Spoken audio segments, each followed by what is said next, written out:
Hello and welcome to Hooking Love. My name's Keely Robertson.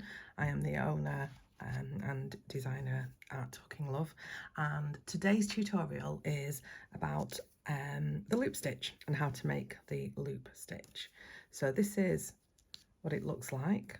Now if we're doing rows, it's going to look like this at the front and then just look like a standard single crochet at the back.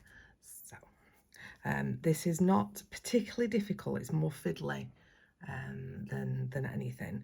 So if you are working in rows, you will need to separate each row of loop stitch with an odd number of your preferred stitch, and you can use any stitch. So I've used a single crochet there, as you can see, and then as I come along I'm going to do my loop stitch again.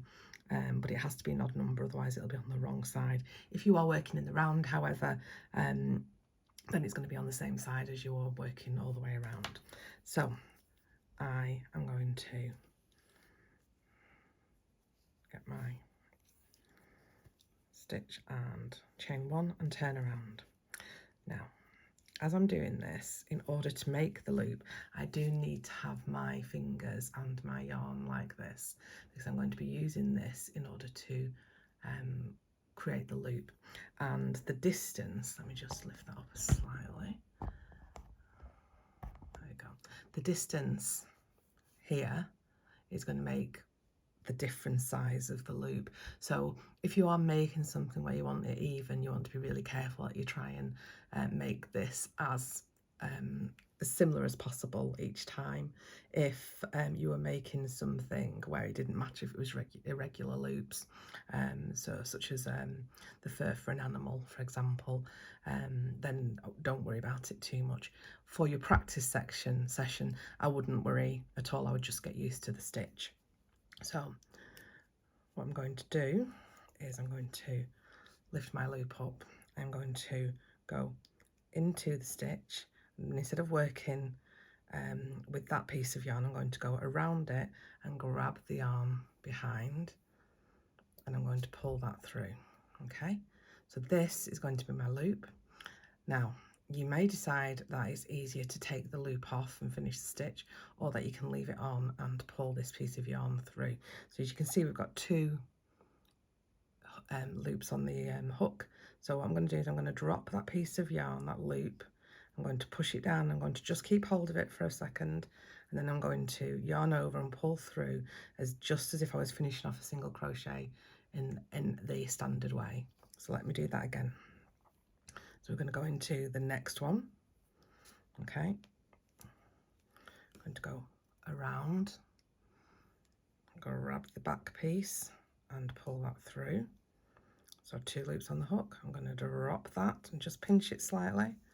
Then I'm going to complete my single crochet as standard, and then that gives me these 2 loops here. Now it could be that as you've worked over time that you don't feel the need to drop the loop, in which case go around, grab from that side, pull through, and then you'll go, that's your working yarn that you're going to then pull through and then drop your loop. None of that really matters as long as you've got your loop. So do that one again and just show you. So go in, around, grab the back section and pull that through, so you're catching the loop on your way, and then working yarn over and through the 2 loops. Okay, so I'll do it each way again. So hook through the stitch, around the first piece of yarn, that's the four piece of yarn, grab the back piece of yarn and pull that through, drop the loop and keep hold of it, and then complete. So yarn over and complete your single crochet. Okay, and then I'll do it the other way. So through, round, grab the yarn, pull it through, use the working yarn to pull that through. Okay, so I'm going to carry on. I will fast forward this, and of course you can rewind, look at the other steps, and I shall meet you at the end.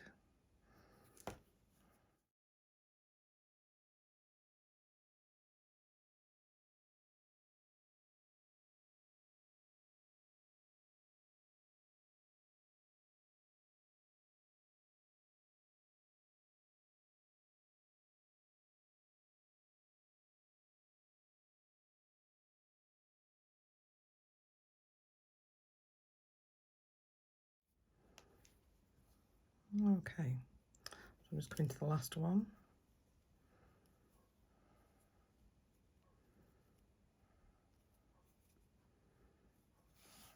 And I shall turn that around.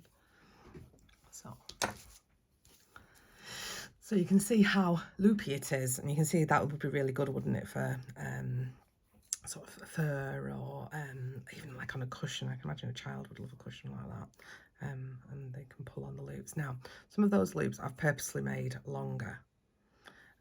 So you can see that the effect, there's only 2 rows there, but the effect, even though some are longer than the others, is still really, well, it's still really effective.